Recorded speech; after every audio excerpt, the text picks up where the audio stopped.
आज का टॉपिक बहुत ही गहन है और बहुत ही महत्वपूर्ण है, क्योंकि भगवान श्री राम अनंत कोटि ब्रह्मांडों के मालिक, उन्होंने ये स्वयं कहा है कि स्त्री यानी कि युवती स्त्री अवगुणों की मूल है, पीड़ा देने वाली है और सब दुखों की खान है।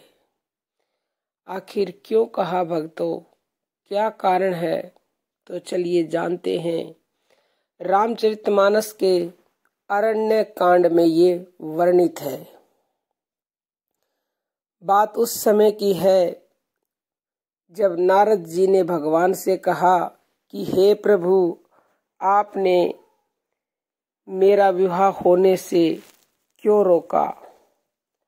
तो भगवान कहते हैं अरण्य कांड में कि हे नारद, काम क्रोध लोभ और मद आदि मोह यानी कि अज्ञान की प्रबल सेना है। इसमें माया रूपिणी यानी कि माया की साक्षात मूर्ति स्त्री तो अत्यंत दारुण दुख देने वाली है। भक्तों, हे मुनि सुनो, पुराण वेद और संत कहते हैं कि मोह रूपी वन को विकसित करने के लिए स्त्री वसंत ऋतु के समान है। जप तप नियम रूपी संपूर्ण जल के स्थानों को स्त्री ग्रीष्म रूप होकर सर्वदा सोख लेती है। काम क्रोध मद और मत्सर आदि मेंढक हैं। इनको वर्षा ऋतु होकर हर्ष प्रदान करने वाली एकमात्र यही स्त्री है। बुरी वासनाएं कुमुदों के समूह हैं। उनको सदैव सुख देने वाली यह शरद ऋतु है। समस्त धर्म कमलों के झुंड हैं।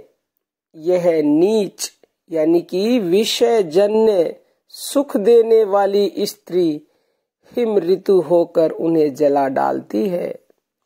फिर ममता रूपी ज्वास का समूह यानी कि वन स्त्री रूपी शिशिर ऋतु को पाकर हरा भरा हो जाता है। पाप रूपी उल्लुओं के समूह के लिए यह स्त्री सुख देने वाली घोर अंधकारमयी रात्रि है। बुद्धि बल शील और सत्य ये सब मछलियां हैं और उनको फंसाकर नष्ट करने के लिए स्त्री बंसी के समान है। चतुर पुरुष ऐसा कहते हैं। आगे भगवान श्री राम कहते हैं, युवती स्त्री अवगुणों की मूल पीड़ा देने वाली और सब दुखों की खान है। इसलिए हे मुनि, मैंने जी में ऐसा जानकर तुमको विवाह करने से रोका था।